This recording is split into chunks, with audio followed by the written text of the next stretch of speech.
All right. Recording in progress, that means that we are in progress. Heck yeah. We are always right, Zach. We're always in progress. We're always in We're progress. Yes. progressing. Uh-huh. And that, by the way, is Zach. Yep. Um, And this Other way, yeah, there you go. this is Yeah, great. that's right, Yeah, and that's okay. me. Zach was out here visiting, Yeah. and we were welcome. First of all, the GenGMs. Good to see everybody. Hmm. But we were hanging out together because Zach came out for the finale of Hearthglow, our Hmm. actual play, which went very well. It was a good time at Sacred Heart as we finished up Hearthglow with the thing we called Beyond the Forbidden Library with our friends Claire Cooney and Carlos Hernandez and Adam Petrosino. So that was great. I had a good time, and it was a little bit of a wistful because I was like, "Oh man, that was fun." Yeah. But we had a good time hanging out as always when Zach comes out here. But it struck us that like towards the end, we're like, we did not. We kind of were so busy doing stuff that we did not get a chance to actually Yeah. record in person. So Yeah. we had to go back to our separate coast to make this there. But I'm going to talk about this during the question, so I don't want to steal too much thunder. But the last time, my friend, that we spoke to you on video, we were prepping for something which I don't think had been announced yet, but now it can be that you were Yeah. doing Humblewood 2 Beyond the Canopy, Hmm. which is on Kickstarter right now for Critical Role, and it's Yeah. now been released. And I saw it, and let me just publicly say you did an amazing job. It came out beautifully. I wasn't at all jealous that you got to be on that set, incidentally, and Yeah. Of GMing for those players. But course. it was awesome to watch you work. So congratulations, and those of you who are like, I don't know whether these people know what they're talking about. Look, okay, we got someone who was on Critical Role. We have a DM celebrity. So, but it was great. So congratulations, and now that it can be told, how do you feel about Hmm. having that out there? Like, Oh, thank you. And it's great. It was so fun running for them.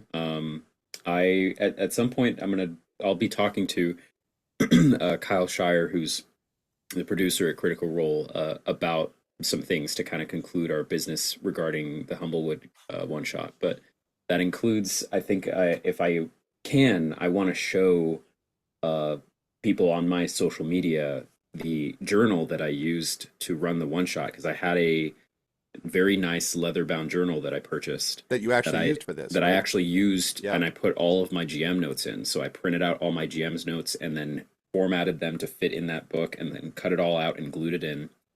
Um, and I have notes in the margins that I wrote afterwards. I have to share at some point. I have a note in my GM notes that I actually followed, that I wrote in the margins, that says "flirt with Liam O'Brien."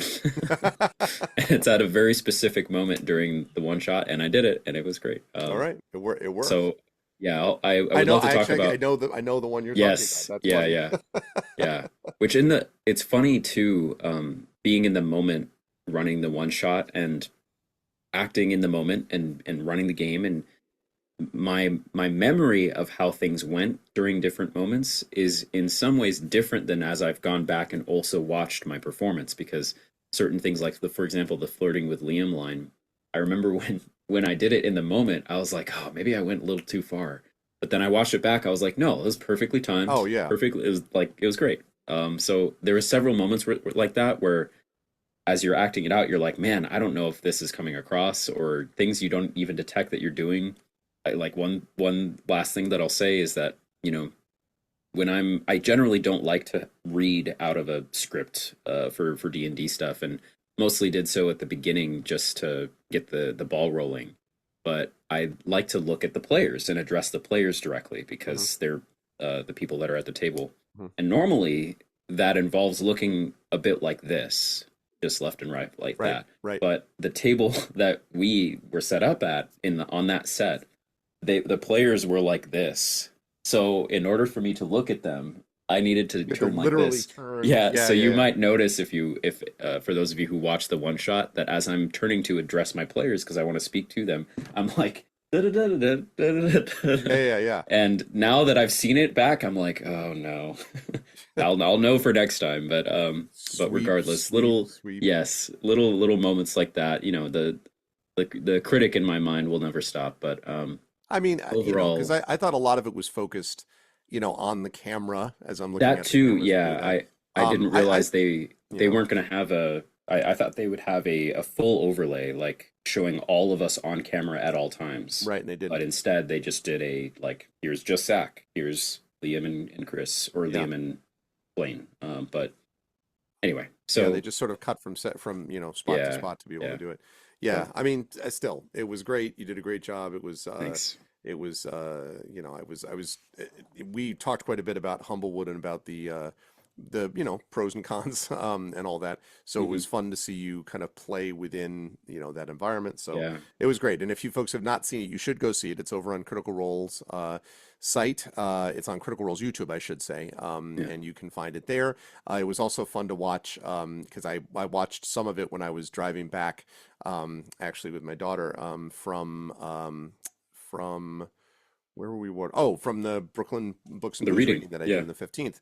And on the way back from that, we listened to, got to listen to it. And then when it went live on YouTube, I watched the rest. And Hmm. so watching some of the Twitch commentary, and we got a lot of comments about sex classes, a lot of comments Yes, about this sex is true. classes, Yeah, yeah, and all that stuff. But it was great. It was great. I was yeah. proud of you. Not that you needed me to be proud of you, but No, it was good to see. So it I was. will gladly take your pride. And I would like to say too, it was such a pleasure coming out for that visit to Connecticut, and then in particular, your GMing for the Forbidden Library and for Hearthglow, not just that final performance at Sacred Heart, but the whole breadth of the podcast. So cool to first of all play a module being run by the person who wrote it, and it's published. When I'm GMing my professional campaigns, I've homebrewed stuff and I'm running my homebrew all the time. And I'm sure many GMs that are listening homebrew their own stuff. So Yeah, we're all used to running our own writing, but it's another thing to like have a finished product that someone could hold in their hand or that's download as a fun. Yeah. PDF, and then you are. So that was really special to me, and the characters that you brought up in that, from the weird gnome with his pet death bunny and the uh, hag Uh, in the lake and things like that. So I had a lot of fun with that too. And here's to hoping for more in-person D&D events involving us, yes, and which we we may or may not have discussed. there may have been some plans discussed, people, Yeah. which would also, if such plans ever hypothetically came to pass, which I have a suspicion some such plans will come to pass.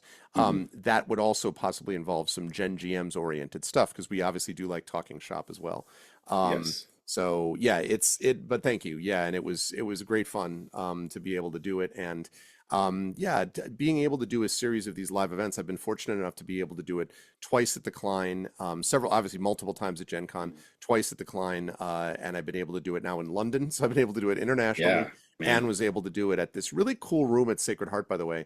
Like very just, it was Hmm. a very cool auditorium that had, it was not an enormous auditorium, but it was like, it was comfortable, and it had like all the technology you wanted. And so you didn't have to Yeah. worry about, so it just really, and that was all Adam Petrosino who arranged that, who was a Sacred Heart student. So Hmm. it was great. It was great. So It was very good. our mutual praise remains. But all right, let's get to Yes. the show. Let's Yep. let's do this Yeah. thing. So you have a question for me, I think. Yeah. I am starting with a question for you. So, as I mentioned to you in the green room, I just came from a movie in theaters. I came out from the movie and now I'm in the real world. Yeah, Uh, literally, he yes. emerged from the movie. The theater's actually Yes. connected to his house. He just walked out Of course. right into his room.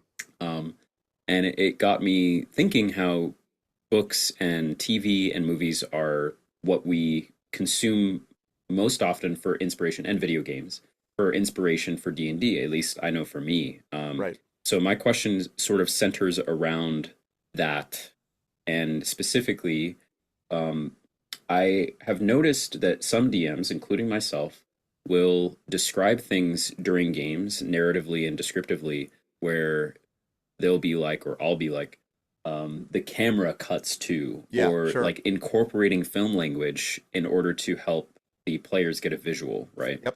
I like to do that. And obviously that's only something that has occurred with the occurrence and the spread of film as a medium. Right. So my question is when you first started playing D&D to now, are there certain movies or mediums that have influenced how you describe things or how you picture D&D in your own mind? Hmm.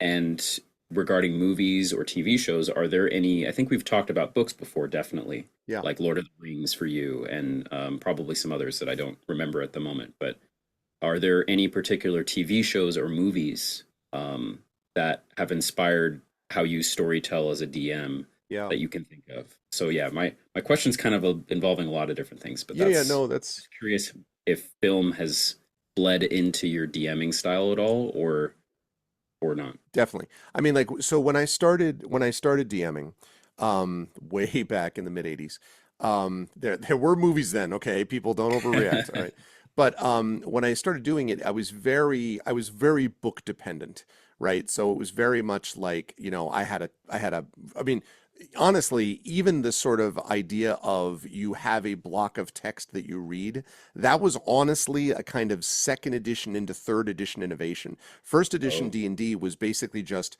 it described the room, and then it was up to you to describe the room to the players. And so it would right. often come across as very mechanical, honestly. Like, this room is 15 feet by 15 feet, and there's a Mm, fountain in the middle, and it was all like very mechanical. And at least initially, I obviously had in my head my own imagination about it, but I was not, going into great detail about it because I thought I'm sticking kind of to the way the game is represented, and I'm sticking to the book, and I didn't want to venture too far out into the water, right?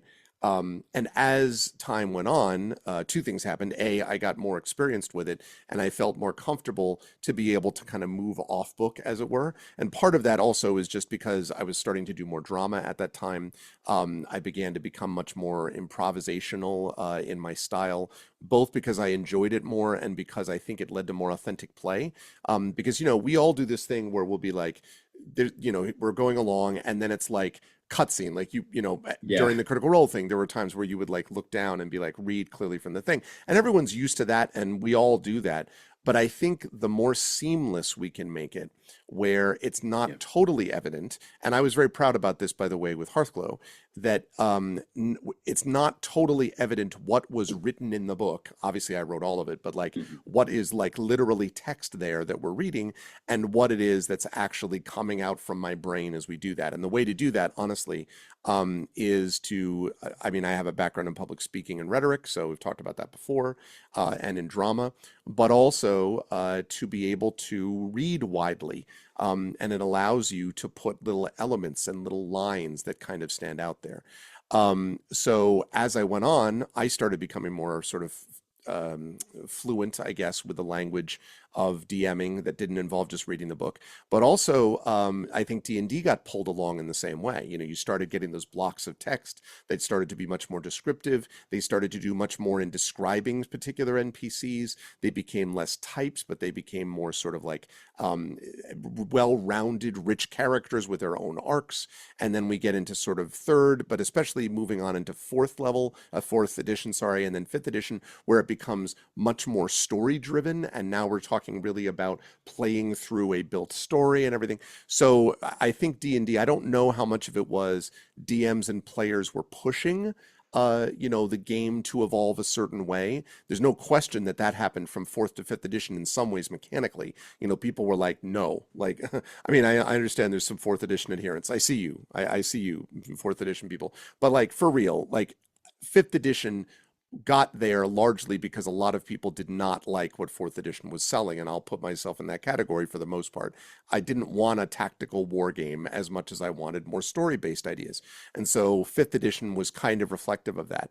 I don't know how much of it was that and how much of it was DMs sort of reflecting it, what they were seeing in the new editions. And of course, we talked about this before, Penny Arcade and Acquisitions Incorporated, that begins to make it more story driven, and then Yeah. obviously Critical Role that makes it super story driven. And so now you're really thinking of it in more of a kind of acting frame.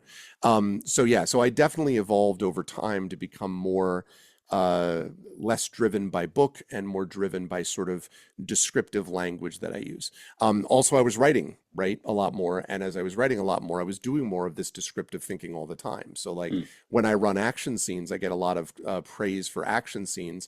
And that's because I've run so many of them in D&D that I think it helps action scenes in my writing. I just got done with a 3-book series about an assassin where action scenes play a prominent part, but also describing those action scenes in the books have helped in my D&D scenes because I Yeah. have to think about excuse me, what we like to call blocking, right? Where is everybody on stage? Where all these people are moving around.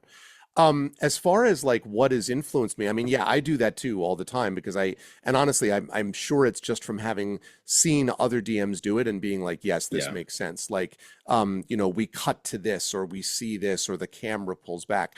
And there are times even where I will shift point of view to make it where it's something that the players could not ever theoretically see.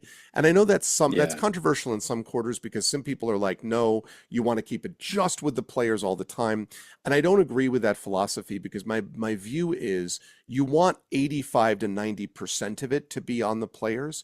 But if you don't give them the 10 to 15% that's not on the players, then they will begin to believe that the world only has color to the extent they interact with it, right? And we've Yeah. discussed this before, that you want the world to have color and movement and dynamism beyond the players, so that the players themselves feel like they're in a world that's more authentic and moving around more. So having those perspectival shifts of, two people looking into a mirror and being like, do you think they'll understand what they've gotten into? Well, I don't really know, especially if you can do name drops, right? I've done that before, like something they're familiar with, Elminster sort of stares and everyone's like, oh my God, Elminster, right? They don't even have to meet Elminster. Just the fact that Elminster is looking upon them and commenting on something that's happening with them can really make them feel like they're in the Forgotten Realms or, whatever particular setting you're using. Mm, So I do that all the time. I will say that I think for DMs, one of the things that's really helpful that I found helpful is to be able to mix and match this stuff. So specific touchstones for me happen to be with specific moments that stand out of both drama and comedy in a film example. So perfect film example is The Princess Bride. I think The Princess Bride is about as close to a perfect movie as you're likely to get. And the reason is not because it's the most perfectly polished or the sets are the most convincing sets. It's because it so perfectly captures this sense of whimsy yeah. and yet this sense of and humor and also pathos that is sort of connected to what I think is the D&D experience. And you and I have talked about this many times, the combination of humor and also sadness and lightness and darkness. That's, I think, where D&D is in its sweet spot. I think it lives the most when it's sort of flowing between those forms. And so something like The Princess Bride is perfect for that, right? It allows you to feel really invested in whether the man in black is going to catch up and rescue Princess Buttercup at the same time that you're like, I can't believe her name is Buttercup. This Yeah. can't possibly be real, right? Or the fact that like this dude is battling Andre the Giant and whose name is Fezzik in the show in the movie, and that you're like, man, this is ridiculous. Like that's a giant. He's like battling some big dude, and you can barely understand him. But by the end, you're like, I love Fezzik. Like Fezzik's the Yeah. greatest character of all time. So it really taught me about the importance of things, memorable moments, memorable scenes that people will remember, moments of space after lines. The great line that Wesley has at the end, where he's saying to Prince Humperdinck, it's possible that I'm only lying in my bed because I have the strength to stand. But perhaps there's something more than that. And then he stands up and he faces him with the sword. And then he says, drop your sword. And he just stares at him. That's a hugely memorable moment. And having moments like that a player later on in your game will remember, the moment where the guy stood and faced me and said, you will know what it is like to do, or whatever the line is, or the visual moment is. The Princess Bride is great at little sort of extractive moments that stand out within the scene. So that's a movie, and I look for things like that sort of stand out to me. The other thing I'll sometimes try to do as well is vibe from a particular movie, getting Yeah. the vibe or the feel of something in particular, and that will sort of be very that'll be very rich. And I'll give an example from a movie that I think is a little underrated, although, which is Man of Steel.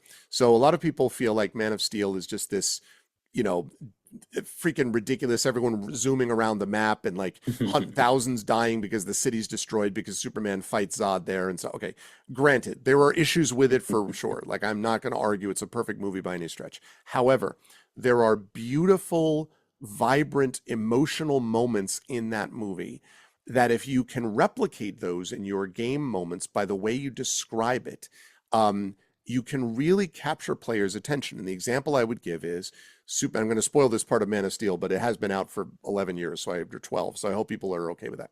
So there's a moment where Superman is on one of the invading Krypton ships, and he's talking to the computer program memory of his father, basically Jor-El.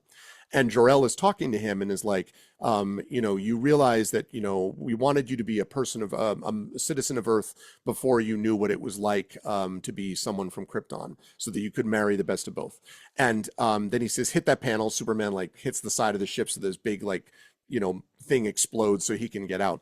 And then he says, and then Jor-El says, look, and he sees Lois's escape capsule, Lois Lane's escape capsule, which is out of control and is spiraling down to the Earth. And Jor-El has this line where he looks at him and he says, you can save her, Cal. You can save all of them. And there's this moment where he looks at him, steps back. So he's like, in space, right? So he's drifting back like this.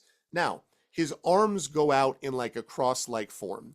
If you don't think that Superman has been basically a Jesus, metaphor, you haven't been paying attention. That's obviously what's going on with this. But the point is not that. The point is the vibe is of someone who has all the weight of the world, sometimes literally on his shoulders, but is capable of handling it because he has been taught by two sets of parents, both of whom loved him, both of whom cared about him, and both of whom said, you now have a responsibility to take the love that we gave you and show it to the people of the earth or the people of the world.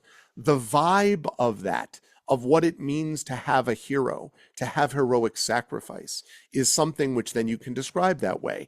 Drifting back from the ship, his arms outward, almost in a cross-like form, before he turns around, his eyes and face focused on the doomed capsule, and then speeds at faster than light, and then you go on to whatever. That description is taken from the emotional stakes of that scene.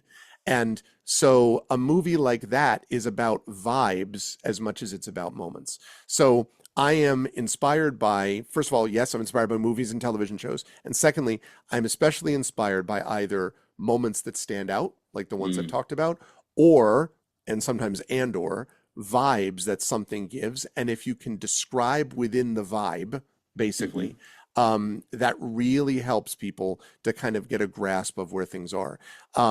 And the last thing I'll say quickly is, obviously that happens with lines within the book as well. So there are book lines that also stand out as incredible lines, which also are things that resonate with me. So in Peter Beagle's The Last Unicorn, there's a moment where King Haggard, the bad guy, the castle that he is standing on is destroyed and he falls to his death. And as he's falling, it says, King Haggard fell like a knife dropped through clouds. And it's one of those lines that that authors are just like, God almighty, is that good, right? And that moment of a knife drop through clouds is such a gorgeous, spectacular moment that there are times where you can replicate, sometimes even flat steel, moments of that in your DMing or GMing. And again, that line will stand out to people as something which they will remember. So standout moments and vibes coming from any kind of media, but several of these specific examples I gave, and there are many others, but those are just a couple of examples, are what I usually do for stuff like that. Just clapping on behalf of myself and the audience that's listening to. Wow. That's great. I mean, I should ask you though, but I mean, I should ask you though, like Humblewood, for example, is driven obviously by things like Watership Down and stuff like this. And I have read and love Watership Down. It's a spectacular book. Oh God, have you read Watership Down? No. I want to recommend at some point. You would love Watership Down. It is a beautifully written, deeply rich book. It's so good, it's hard to believe it was written, honestly, because there's so much going on within it. But there's a line where this like incredibly overwhelming enemy rabbit, whose name is General Woundwort, yells at his people, don't run, you fools, dogs aren't dangerous. And then he charges at this dog. Like, and you're like a rabbit charging a dog, but no, no, no, this rabbit charging Wow. this dog is just, oh, so brilliant, brilliant, brilliant. And so the reason I'm asking you that is, the reason I mentioned that is, did you have touchstones as you were doing something like Humblewood? Like, I guess I would put the question back to you, but I'm thinking about some specifics, like Right. as you're doing, for example, Strixhaven, which I know is one of your favorites, or things like the one that you did for the one you did for Humblewood, in this case, Beyond the Canopy. Yeah. What touchstones did you use, if you had specific examples to kind of give those authenticity? Because it Yeah. felt very authentic to me when I was watching them. So, Yeah. Yeah. The Humblewood one shot was an excerpt from the adventure that is being kickstarted. And so I was provided with it pretty much already written. There was almost 3 times as much material that than what you actually end up seeing if you watch the one shot. I had to cut a lot of it out because okay. we had a 2 hour time slot that ended up being 2.5 hours. But the I was really kind of torn on how to start the one shot because what I had been provided was basically like the opening of a dungeon, but I wanted something that would be sort of gripping from the start rather than like you see a dungeon and enter it. So it's funny that you mentioned Princess Bride. You reminded me that Yeah. that is was sort of my main inspiration. Was So the that all you? whole Oh, that's yeah, great. yeah. So that was Yeah. not in the original adventure. I came Wow. up That was great stuff. with this idea that the oh, and the other reason I decided to do that is because the one shot ends. I won't spoil it too heavily for people who haven't seen it, but the one shot ends with the villain escaping, essentially. And that's the ending. So that's not exactly like a good job, you did it kind of ending to a one shot. That's a oh, bad job, you released Thanos, basically, you know? So I Better buy foresaw the that, game and finish it up yeah, so you can better buy stop the him. game so you can stop him. I foresaw that that might be sort of a narrative and emotional low point. It's like, Hmm. oh, great, you know, ending the one shot with this sort of downer moment. Yeah. And so instead, I was like, okay, is there a way that I can still include that because that's important to the plot, but have it somehow still end up on a high or with some hope? Because honestly, as it's written, not to say the adventure has no hope, because again, this is just a sliver of the intro. Right. But the sliver that the end of the sliver I was given ends on a very low note, and so the answer that I came to was not only this Princess Bride like thing of having it be told as a story by a character in the story, but it also, at least in my effort, gives hope to the story because an NPC who was with the players is telling this story in the future. And so you at least have a hope that that character survives. Yeah. Yeah. Yeah. So that was a big part of my intention and the reason why I decided to cap the one shot off on both ends with this storytelling Hmm. narrative method. Hmm. Hmm. So Princess Bride was definitely kind of the touchstone for that. And I threw it. Like to throw in Easter eggs now and then. And you mentioned moments like specific moments from TV shows and movies, or like quotes or idioms or things like that. And Yeah. so sometimes I do those very uh, like I alter them or do something in inspiration of. Sometimes I do it very on the nose as an Easter egg to the players or to myself. Um, there's a moment in the one shot, the Humblewood one shot, where the villain says, "You have something I Oh, want," yeah. Yeah. and that's a direct quote from The Mandalorian. Hmm. And so, anyway, I don't know. I tend to do the same thing too. What you described very well with all your inspirations from movies and TV shows is much the same for myself. So the only other things that I would add is, I mean, some of my inspirations come from watching Star Trek, specifically The Next Generation. I feel like the original Star Trek is great and was obviously a pioneer for the genre and for just TV in general in Hmm. many ways. But I feel like Next Generation, having watched both shows, really nailed what it's like to it's like we're out in space and like what they're doing is so fantastical and otherworldly and science fiction, but sometimes an episode is about a problem on the holodeck or a Yeah, like yeah, a romance subplot yeah. or Micro like macro is very good in Star Trek exactly, in general. Yeah. exactly. Hmm. So Star Trek's been a huge inspiration of mine. I think that I haven't watched it in a few years, and I'd like to go back in. But I think at this point, kind of the I don't want to say campiness of Star Trek, but the way that it can be so grand but also so small Yeah, in its moments that's right. has That's inspired right. me kind of subconsciously. That's right. But yeah, and I think too, growing up in this age of video games, and seeing how things are told there too, something I really love too that's influenced how I DM is something that I think TV and particularly film is really good at is that, especially when you take something like what a book is like versus a film.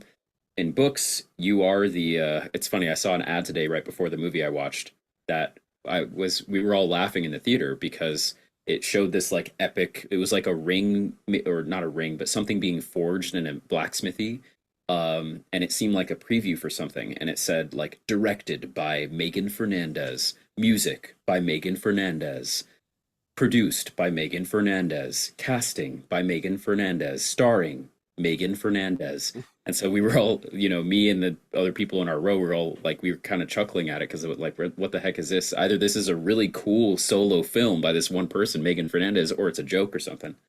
And the ad ends by saying, when you read, the world is created by you. And it was an ad for like Oh, that's cool. That's Powell cool. Books in San Francisco or something. That's cool. So I feel like in books, as you described too, and when you, like you said, you first started GMing, that books were kind of your main inspiration. Um, and in books, things can be defined any number of ways, but in film, when you see how they use, I don't know, what comes to mind is that scene in the first Black Panther movie, I think, where you may hear a dog in the background briefly. Oh gosh. Hopefully it stops. But anyway, where the camera is upside down, I think, while Killmonger walks into the throne room in Wakanda, and then Hmm. it's turning from upside down to right side up. Yeah. Moments like that too, where it's like, can I use a way where I'm visually describing something to the players in a weird way, or how something is askew, or how visually what they're seeing is making them feel a certain way. I tend not to try to inject feelings in my players, but sometimes portraying things in a film like way like that has been cool for me. So yeah, no, I think you put it very very well. All the examples that you provided, but for me too, I like to incorporate little nods to film and to TV, especially if I feel like the campaign or the material that we're doing is adjacent to it. Um, so with the Humblewood, yeah, Princess Bride was a big inspiration, and I was working with already written material. But as far as how I ran that written material, I think, yeah, I don't know. I tried to play the villain out. There were lines in there about the villain portraying himself as an emperor, and that was not explicitly written in what I was provided, Hmm. but the writing was kind of in the subtext of everything else that was Yeah. provided about Yeah. him. Yeah. It's Yeah. like he wants to do this, he wants to do that. Here's Yeah. his plan, and I was like, the GM notes essentially said, "This is what the villain's like. Here is his plan," but it did not have a way to describe him like that. And I was like, well, it kind of sounds like he just wants to rule the world, and so I, took that shot. So yeah, I'd say that's about it. I think film and incorporating it in how humans have evolved in our storytelling too. I think it's really interesting. The last thing I'll say is just how D&D and campfire storytelling, as essentially D&D is with some dice thrown in, has existed for so long, but now we're seeing the influence of the evolution of storytelling Right. influencing D&D Right. itself, and it's kind of a loop that's feeding back in on itself. That's right. And I think, there is, there's something gained and something lost there. The sort of like, so famously Ed Greenwood has been running the same game for 50 years almost. I think at this point, 40, well over 40 anyway. And that's a very sort of, specific, personal, right, to his players that have been with him for a very long time. It's got a very sort of specific kind of series of reference points, and trying to explain to someone like, well, this is funny because 25 years ago we did this. Like, there's no way Yeah. to do that, nor is it necessary. It's like having inside jokes with a family or a group of friends where you can say something or you can make a gesture and everyone cracks up and everyone's like, why is that funny? Or like, it would take too long to explain. We all have stuff like that, right? With these certain kind of groups and authorities, and certain kind of groups and organizations and like people that we spend time with, small groups in particular, that we have this sort of internal language that we use. Um, so there's some of that. I think though, and so some of that gets lost as you move more towards the more, not, I wouldn't say blockbuster film, but towards stuff where if we're all starting to describe things a little bit like we cut to or the camera shifts to, and of course DMs have different styles and not everyone does it that way, but a lot of DMs I think do, partly because we have that visual language.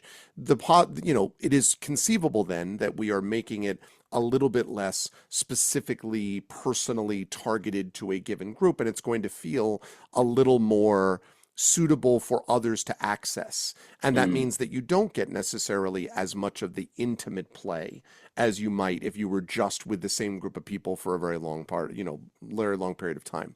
However, I think what's been gained from that is a greater understanding of shifting in different perspectives that I think leads to richer games.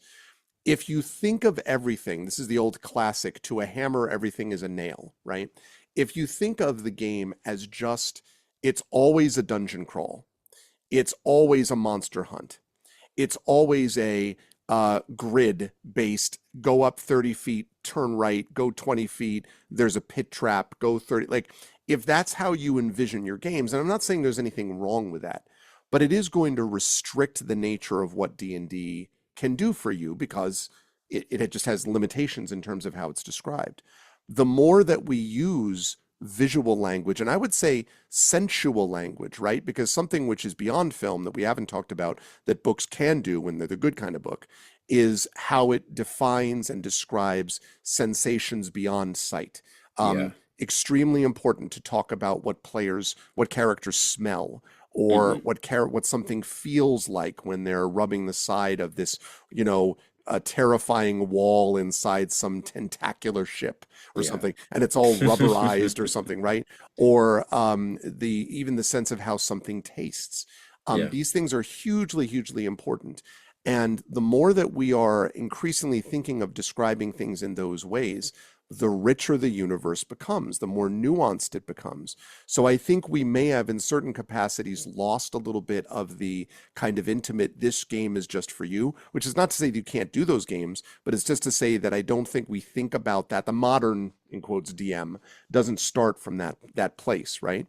But the thing that we've gained from that is a much, I think, richer and more well-rounded and three-dimensional experience, which definitionally is going to be more immersive, right? It's because people will no longer just be, oh, I sit down and then I watch as the grid goes 10 feet and 20 feet and 30 feet. Like, now it's about, I sit down and I learn about what happens with my character, and I want my character to make this decision, and I want my character to make this sacrifice, and my character has learned this. So before they would have been greedy, but because they've interacted with these other two characters, they have learned that greed does not pay in the end. And they've decided, right?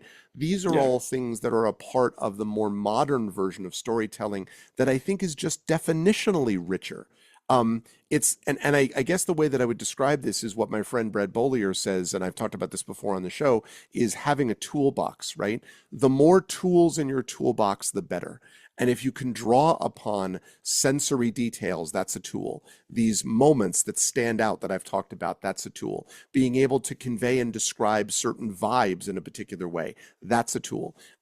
Being able to describe combat in an interesting, dynamic way, and then having players describe to you, as you did quite well, by the way, in the Humblewood thing. So what does that look like when your badass Wolverine comes up and does whatever. Like, what does that look like?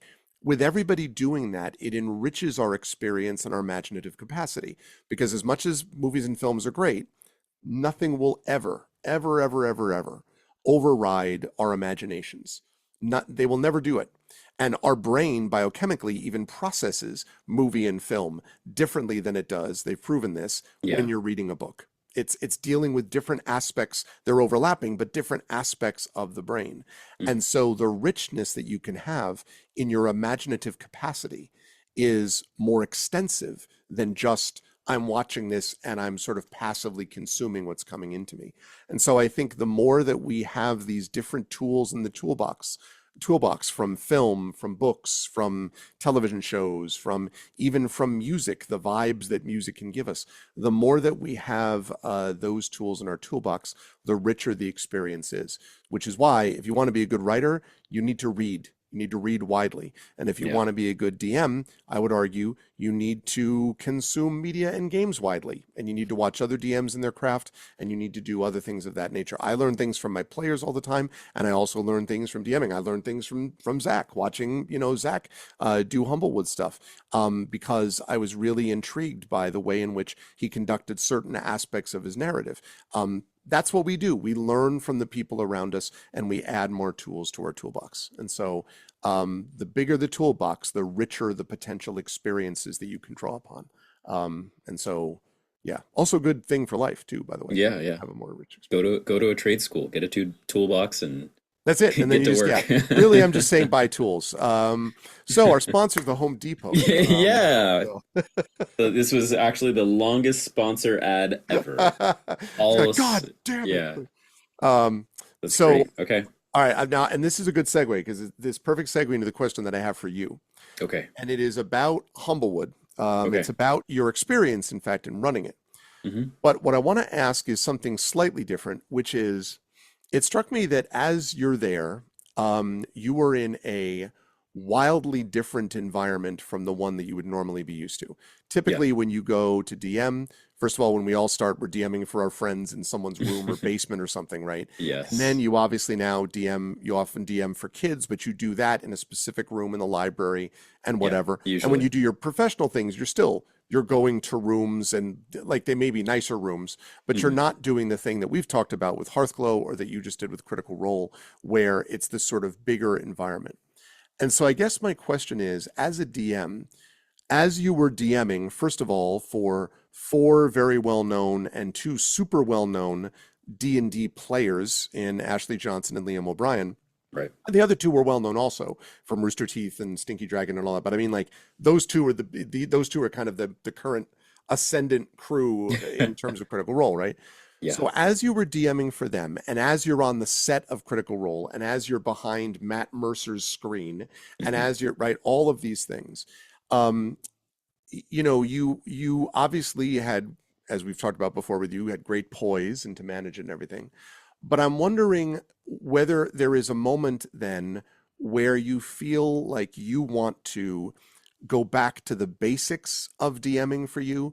Do you go back to something where you feel solid and say, listen, when it comes down to it, it's about what does your character do and what do I do in response to the character? Yeah. Or do you find yourself building yourself up as a DM in that moment to sort of reach for bigger heights? In other words, you paint in brighter colors, you speak in larger terms, Mm. you put things in broader ways. I'm wondering how you do that. And the reason I'm asking this for our viewers is and listeners is that it'll be helpful, I think, to think about what happens when you're not just DMing for just the same group of four people for the last 20 years. What's it like if you're DMing for different groups of people or people that you admire? Like, let's say you get a chance to DM for like a favorite teacher or something, and you've always wanted to do that. And you're Yeah. like, oh my God, I can't believe I get to DM for this teacher. And that's a whole different experience. In those moments where you might be otherwise overwhelmed or, whatever, how do you rise to that moment? Do you rise to it? Do you go back to basics? What do you do in an environment like that? Mm. So how does my DMing change, and how do I perceive its change? Based It upon the depending circumstances the of players something like and the that. environment. Yeah. Yeah. Okay. Yeah. As you started that question, one of the first things I thought about is my time playing marimba and vibraphone and various percussion instruments in drumline. And so for those of you who don't know, before I started running D&D professionally, I taught drumlines in the Bay Area for almost a decade. So I taught middle schools and high schools, and mostly taught what's known as the pit, which is in a drum line you have the battery, which is all the drums, snare drum, bass drum, tenor, cymbals, and then the pit is the everything else essentially, and that is mallet keyboard instruments like marimba, xylophone, vibraphone, and then also drum set is part of the pit. Auxiliary percussion, which is like tambourine or Those little gong, bells. little bells, so on, chimes, tubular bells, which I'm a big fan of, as you may know. Yes. And so, as you were first describing, the changes in environment and location, oh yeah, I think part of my ability and my strength as strong as it is, to go in different environments and perform there, and other performing artists who are listening will be able to relate to this. Of when you're a part of a anything that functions like a circus, where you're traveling around to various locations to perform, whether it's drumline um, or some sort of theater, although theater is usually at a singular location, or maybe if you're doing acrobatics of some Sure. sort, or any kind of Or traveling traveling performance. theater. My mother did that. I mean, Yeah, exactly. sure. Um, especially if you're doing it frequently, you get in an environment where every gym is different, every judge is different, and Yeah, sometimes you yeah. actually know the judges or their reputation Yep.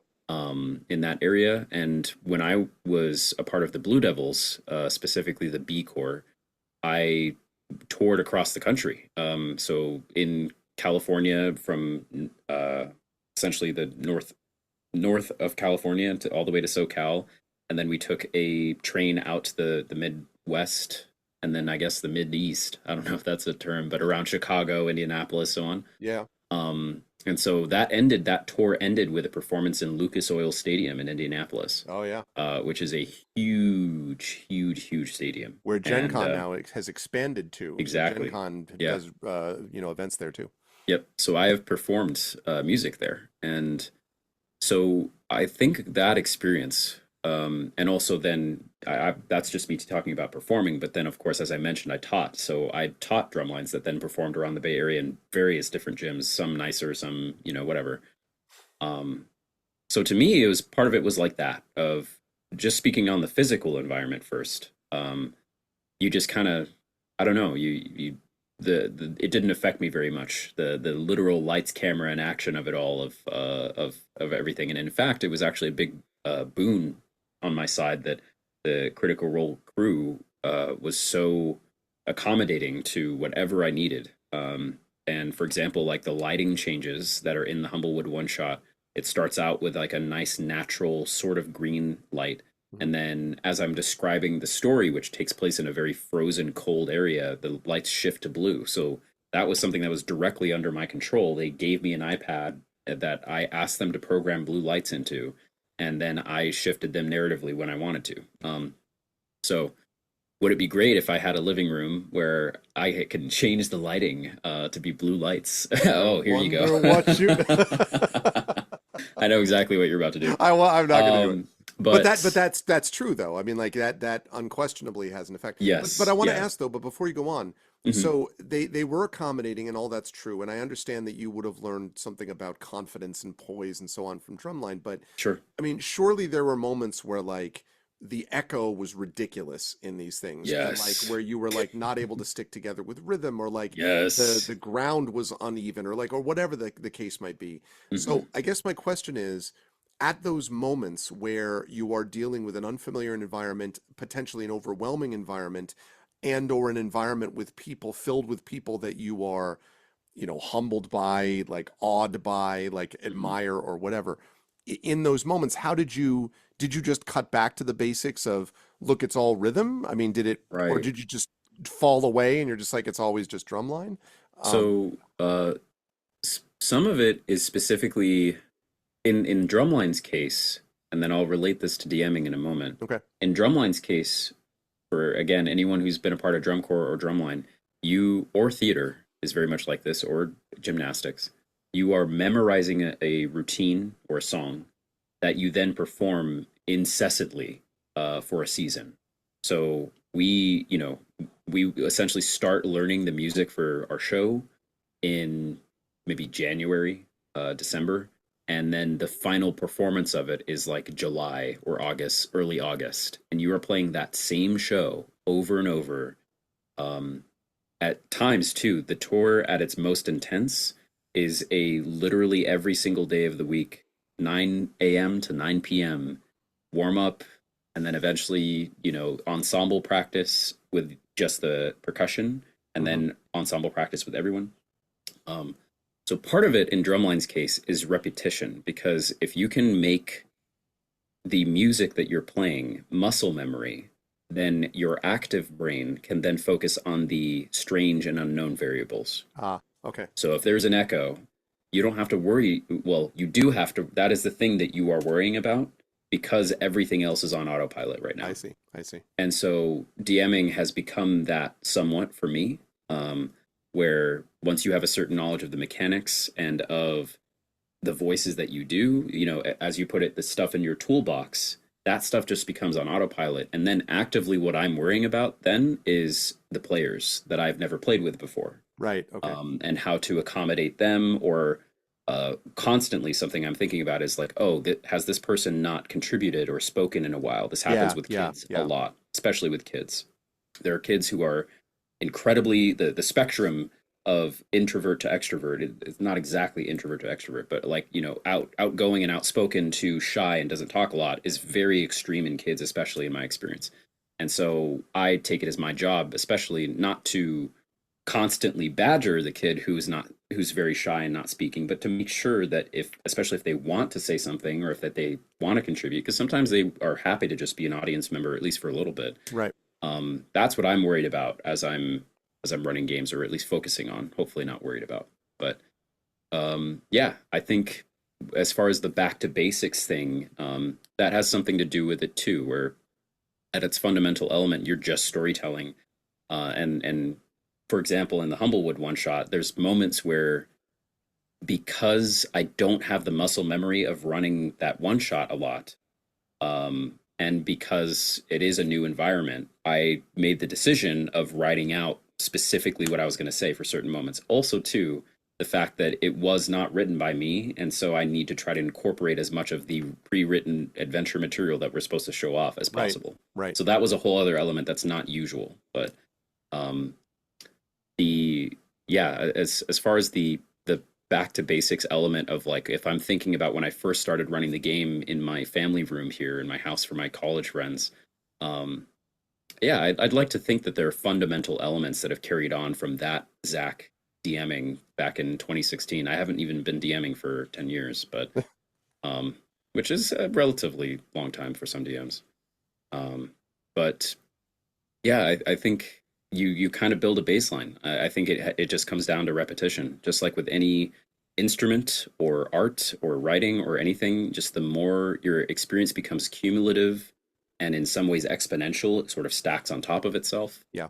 And so I think, yeah, a lot of my performance at any given time as a DM is a mixture of muscle memory of like, oh, yeah, that spells a bonus action. That's muscle memory, essentially, I consider, versus what sort of the more conscious or active brain is focusing on in the moment. And yeah, I would say generally that's it. I definitely change my GMing style and my focuses depending on the environment that I'm in, the players that I'm running for, the purpose of my one shot. I run one shots very differently for players who have never played versus a campaign I've been running for 30 sessions, Sure. Sure. obviously. Um, so yeah, that's That's relative. Yeah, yeah, yeah, relative yeah, answer that's to the good. question. That's good. That's good because it's uh because I guess I'm thinking quite a bit about how portable a DMing style is, and uh how transferable it is. Is it there's the classic, a lot of people have talked about the Matt Mercer problem or the Matt Mercer effect, which is that there was a stage where everyone's like, the way to be a good DM is be Matt Mercer, right? Right. Be a voice actor, have like, 8 to 9, This is all true, by the attractive, way. funny voice 100%. actor Yeah. friends who will all be, like be all in and all that. But the reality, of course, is that you can't do that. And of course, Matt himself has said this, that you can't, obviously, everyone cannot, and should not be the same Yeah, person. and as Greg said, Um, just a little side note too, as someone who literally has DM'd at Critical Role with his DM screen in front of me, you can't you can't be Matt Mercer. yeah, Only you Matt can't be Mercer can that. be Matt But Mercer. I think the the sort of so there's that effect. But I think the other thing it does is it creates this sense that it's not a good idea for us all to be herding to the middle where we all end up trying to be the same kind of dungeon master regardless. Yeah. I think what we need then is a series of sort of best practices, which is if you are the kind of dungeon master who is very good at improvisation and voice and very good at rolling with the punches, and counter punching, so to speak, so players give you something and you roll off of that. That's a very portable kind of style. It's a very effective kind of style that will work in a lot of different sorts of environments. However, if you are playing for with a bunch of people that are first timers or quiet, or you're dealing with children, right? You're dealing with young kids who don't really have a grasp exactly on what everything is, or they're nervous or they're uncertain. And there are some groups of people that will be like this. Um, then just being a super good rollicking improviser counterpuncher isn't really going to help when there are people that are not sort of sure how to go into the mix that's there. I will never forget playing a game that some people who are in the audience will be familiar with called For the Queen. And For the Queen, which is this sort of narrative based card game, is very effective when you're playing with a lot of people that like playing games like For the Queen. But when you get a sort of a group of people that are like, oh yeah, we like to play games, and then you find out the games they play are like, Monopoly and Uno, and there's nothing wrong with these games, but like For the Queen is way outside their experience. And so if you don't have a way to be able to reach those people and connect to those people, you're not going to have a good time, and you're going to go, well, what's wrong with it? Well, obviously there must be something wrong with the player. There's nothing wrong with Or the wrong with the players. game. Yeah. Oh yeah, exactly. They're That's what right. they'd put it on. That's exactly right. It's about whether you, as the game master in this environment, can change things up a little bit and can move in a different direction. And I guess that's why I mentioned it. There are some cases where you'll have players that are very outgoing and very willing to sort of roll with the punches, and if anything, will be a little bit overboard, and want to contribute a little too much because they get too excited and like they want to be like, "Yay, I want to keep playing," and then everyone's like, okay, you need to let other people talk once in a while. Then that's a whole other sort of skill that you need to adopt. The Hmm. question is, how portable can you make your GMing, and how much can you adapt to the environment, to the people, to the circumstances around you?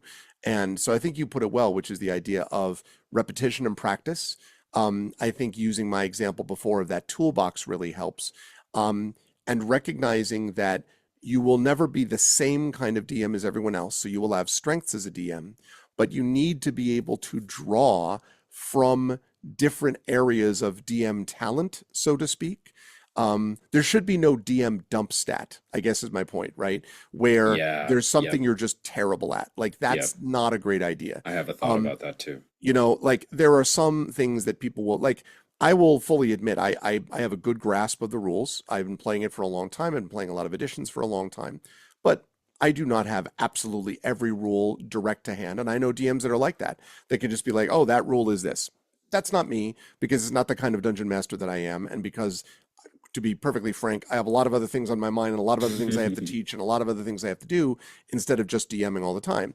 So that's not me. What that means then is that I have very quick reference close to hand where I can get those things easily, where I can usually sort of that in TV they do the whole thing like stretch, so I can kind of be like, yes, and as the person looks to you, they recognize that, as you're like quickly finding the rule that's in question, or sometimes just like, you know what, that's a good question, let me look that up. And Yeah. that's fine. That's not, I need to become a rules Bible lawyer to go along with being a very good counterpunching improvisational voice-based DM, to go along with being a good storytelling DM, to go along with being a brilliant math combat. Like I am Hmm. not all of those things, but I am solid, decent to solid at a lot of those things, and then quite good at some of those things. And I Yeah. think that's the kind of sweet spot for DMs. So that's, I guess, why I was asking the question, was to get a sense of what part of your DMing is portable. And I think you answered it well Mm. in terms of practice and repetition, but also being able to go back to the basics of the style that you learned to play in and what it is that people are most excited about for you, which Yeah. is going along with the story you tell and in the Yep. way that you tell it. Yeah. I have three things Yeah. that you have reminded me of. So these are reminders for myself as much as they are for our audience too. So first thing that you just reminded me of too is what part of my DM is portable, as in like what do I always carry with me versus what do I adapt. It's a bit like drafting a Gloomhaven deck maybe. Yeah. But I something that reminded me of is I play Not Magic the not that Gathering. that's been on Zach's in my mind Yeah, lately. no, of course. Yeah, we just started playing Gloomhaven, by the Oh way. God, Um, occupies too much of our brain. Anyway, yeah, I play Magic the Gathering, which is Wizards of the Coast's other big IP. And there is this saying in MTG where you as a deck builder is separate from you as a player. And sometimes you ah, screw yourself over in the deck building stage because you're like, oh, this is going to be great. You're looking at your 100 card pool. You're like, no, put this in, put that in. This is going to be awesome. Cut to you at the table and you're like, this isn't working. yeah, Or yeah, I'm yeah, missing sure, card draw. How did I not sure, see that? And you're cursing the deck builder you that a week ago or hours prior put this deck together thinking one thing versus the player you, which is doing something different. yeah, um that is, I have found, paralleled in D&D's sense as a DM, where the prepper of the person who's preparing the adventure, that is you, versus the one who's actually in the seat DMing. Again, another thing that experience is going to help you kind of rectify is that the deck builder of your DMing, the DM that is prepping the material, will remember things that the in the seat DM has experienced that didn't go well. right, Even though they seem that's hard, something you wouldn't know to prepare for unless you've run games. right, And also, too, the deck builder can benefit, or the prepper can benefit from things that the DM has done, the active DM, and then the DM can benefit from things the prepper has done. Now, the two other things that you made me think of too, and again, these are the things that are advice to myself more than anything. Is I think I've reached a point where, um, as speaking of portability and repetition and the ability to DM, can, you could put me down in front of anyone, I feel, and I could and say run a D&D game right now, and this Zoom call start running D&D, I could do it. But I have a toolbox of adventures. I could help them with the mechanics. I have enough knowledge. And especially as a professional DM, you are incentivized to run a lot of games, and running the games is what you tend to do. Um, but I've run this saying that I really like, that I may have mentioned before, is you might fall into the trap that I feel like I've been in for a little bit, and it's time to kind of refreshen up. Of, do you have 10 years of experience, or do you have 1 year of experience 10 times? mm, And the difference right, being, right, like, right. are you just doing the same thing over and over The and same just, drum you know, solo over and over, yeah, right? if Like, yeah, as you mentioned, like the dump stats as a DM, are you just still relying on your charisma or your intelligence or your wisdom, and just using that every single time you run, and also not working on your strength, or not working on, in this right. analogy? I feel like I've fallen into that, and the solution, or a possible solution to that, is a quote. This is the third thing, the last thing I was going to mention. Denzel Washington has so much wisdom, by the way, speaking of stats. Great actor. And one of my favorite quotes of his is, I think someone was asking him, like, how do I become like you? How do I be like you, Denzel? And he said, learn, earn, and return. Those are the three steps to anything: learn, earn, and return. You learn first. You have to learn the thing that you're trying to do, learn the mechanics, learn how to DM, be in the hot seat. Then you earn. That's the stage where you are running it, you are actively doing it. And then the return is the teaching phase where you're going back and you're like, for Denzel's case, it was now he's, instead of an actor, he's working on directing, right? Or he's teaching other actors or he's mentoring them. I feel like I've been very literally in the earn stage for a while, and the learn stage was a long time ago. And then I'm kind of also constantly in the return For as I sure, yeah. work with kids and teens all the time. I am due for a learn, and it's not, mind you, a learn of the mechanics because again, I got those down. Maybe I need to freshen up a little bit on 2024 edition, but the learn that I feel like I need to do, the solution to the 1 year of experience 10 times is looking at my stats as a DM and being like, okay, or especially too, looking at the Humblewood thing, watching it back, which as a performer is, always a little cringe of like you're Yeah. seeing all the things that you don't like. And that's what's good about positive comments because people are like, oh, I really liked when you did this. I'm like, thanks. Because I'm very much a perfectionist. But I'm definitely in the stage where I feel like I need to learn, go back to learning again, because I've been running D&D, and I'm sure a lot of our listeners out there too. If you're in a campaign with your friends that's been going for a long time and it's going great, it probably is going great. Good for you. Like that's awesome. You're keeping the story going, whether it's a module or homebrew.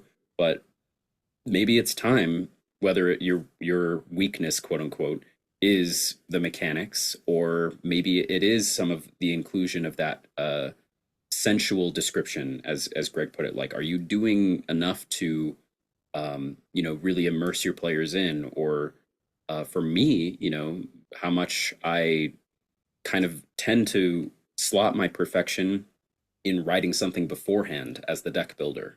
And then Hmm. in the hot seat, I'm like, aha, I wrote the perfect thing for this Yeah. moment. Look Yeah. down at book, read thing that is perfect.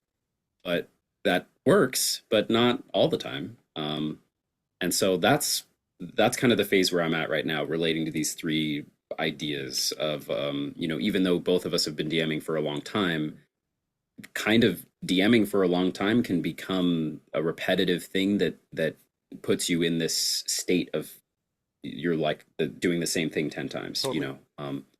so yeah, that's some of what your commentary reminded me of is wanting to go back to like, okay, what do I need to learn as a DM right now and actually work on, like, go back to the development stage, the research stage, and pick up some new skills because even though I've run a lot of games, I think there are still a lot of things about your DMing, Matt Mercer's DMing, Brennan's, Abria's, and all of the, even, oh god, uh, Ruby, who was a DM for a Ravnica game a while ago, and then there was another Ravnica DM who I listened to who was great from Guild Gates and Goblins. That was a favorite series of mine. Um, what can you pick up from these other DMs? And the cool thing, the last thing I'll say too, about Denzel's quote of return is that oftentimes return can let you learn, and it kind of just becomes a cycle of like when you're teaching others, Exactly. you'll learn something from them. I was going to say that. Yeah, Yeah. I mean that honestly that's the tech. Like if you want to get down to it, like as someone, myself who's taught for over 30 years, that technology, sorry, my wireless printer is rolling. It's okay. That the technology of teaching, the key is that you learn, if you're doing it right, you learn from your teaching all the time. If you want to learn Yeah. how to do something, teach it. And a lot of that is because you have to really get into the mechanics of something and to understand how something works. This sort of thing happens in writing all the time. And I talk to my creative writing students about this, that if you, the sense of wonder that we get, the sense of like, wow, that book just blew me away. It was awesome. Or that movie was so cool. Or, right, as you get to know how the sausage is made, Hmm. as you get to know how we actually write that stuff, a little bit of that wow wonder is going to drop away. What it's replaced with is a wonder at the creation of it. And we've talked about this in some form before. Yeah. Yeah. That same sort of thing applies here, in that as you become a more experienced DM and you're teaching, you start to do the return that you mentioned, right? Hmm. As you're beginning to do that, you are in turn learning a great deal. The wonder of it, the sort of like, wow, I'm just telling a story for friends, that sort of drops away a little bit. But what it is replaced with is a much more rich, I think, and lasting satisfaction and pleasure at this is how you assemble things to make things work in a certain way. So one of the things that I was struck by watching you was in the Humblewood thing was there were a lot of moments that I think you rendered really beautifully in terms of humor and so forth that I was like, that was good. Like I saw how that worked and that was very cool. Or watching how, Chris Perkins or one of these other like incredible DMs that we've discussed sort of Hmm. does things. There's a great satisfaction. It's honestly one of the reasons I think you and I enjoy talking shop about this, because there's a pleasure enjoying in how we create those moments that are memorable for us and our players. And that's really, I mean, I don't want to get hyperbolic about it. That is where you are beginning to marvel at creation. It's at the point that you begin to think about what elements make up a story that we remember. Like, what is a memory driven by? It is theoretically events influenced by emotion. But as we get older and as we become more experienced, we realize that those things are altered by our perception of the event and the emotion. Yeah. And they shift over time. So we Yep. perceive event and emotion differently at a certain age than before. And the beauty of being able to watch people construct games in certain ways and stay with things in a certain way is something which, first of all, helps you in your own DMing, but is just a beautiful experience to be a part of, quite frankly. So the best way then eventually to be able to become good at this is to teach it to other people. And you do a little bit of this with your players, but anytime you're teaching it to, even on a small scale, if you have children, if you're teaching it to your kids or your little brother or sister or, something like that, or if you're teaching it to your friends for the first time too, anything like that allows you to get a little bit of a sense of how you put something together to produce something which will be memorable and story based and story driven for everybody involved. So if you want to learn it, teach it, is a big part of this. So Exactly. yeah, Yep. yeah, Yeah, and you all at home can figure out what phase you're in. Are you in learn, earn, or return? Or are you yeah. I love that in all concept, by three? the way. That's a really Yeah, good yeah. concept, and yeah, totally. And I think you're right too, by the way, to say that it is flexible. It's not you Hmm. just, or it is, I guess I should say, you will go through those cycles multiple times. So it's Hmm. not just I learn and now I've done that and now I earn and I do that, like, and then return. Like you will do those repeatedly. You'll go through a return cycle, then you need to go back and learn, then you need to earn, then you need to like that Yeah. happens all the time in any profession, frankly. And so I really love that kind of concept of it and the flexibility of it. And Hmm. it's exciting because it means that you're always in a way just a few sessions away from getting a new element of your, going back to learn and getting to Yeah. learn again or getting to return again or getting to earn again. And that's enjoyable. We are hardwired to learn. So having a chance to do that in all of these facets is super useful Yeah. and fun. So Great. yeah. Yeah. So that's the thing, folks. That's what we try to do in the show. And we hope that you will by learning from this, if you have, that you will also earn and return and teach others. And one of the ways to do that, hopefully, is to maybe send some people our way by spreading the word and letting other people know about the show. Zach and I are going to have more shorts coming out. Thank you as well to Live Suing, who has been doing all of our shorts, and we've had multiple shorts videos coming out as well. But we're here and we're going to keep doing these shows, and hopefully you will continue to subscribe to us. And by the way, since one of the big things that was referred to, as I mentioned, was Zach's glasses, again, that came up in the Twitch comments and the YouTube comments. It's the Alphaba glasses. I want those. Those are amazing. Those are amazing glasses. If you want to know the secret of Zach's glasses, remember that 500 subscriber number is out there. That's the big goal. That's the, Yes. that's the city on the hill. So if we can just get to that city on the hill, you'll find out about Zach's glasses. So yeah. But otherwise, I think that's it for us for now. So thank you. Subscribe to GenGMs, and that over there is Zach. And that is Greg. And we will be back at you folks soon. Learn, earn, and return. That's your mantra for this week. Yep. Thank you, Denzel. We'll talk to you all soon. Bye. Bye.